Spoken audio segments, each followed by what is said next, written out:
Bible దేవుని నుండి వచ్చిందని ఎలా తెలుసుకోగలము అనడానికి ఒక ముఖ్యమైన కారణం ఏమిటంటే నెరవేరిన ప్రవచనం. బైబిల్ గ్రంథము దేవుని వాక్యమని నిశ్చయాత్మకమైన రుజువుగా ఏదైనా ఒక చక్కని విషయం ఉందా అని మీరు నన్ను అడిగితే నేను ఏమి సూచిస్తానో మీకు తెలుసా? నెరవేరినటువంటి ప్రవచనాన్ని నేను సూచిస్తాను.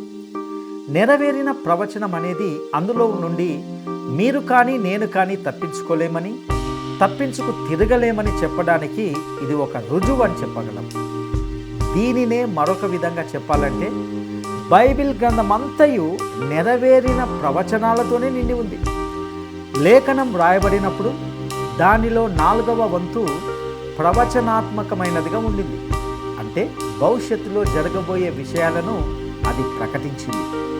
దానిలో చాలా భాగము వాస్తవానికి ప్రజలు ఊహించిన దానికంటే చాలా ఎక్కువ భాగము ఇప్పటికే నెరవేరింది.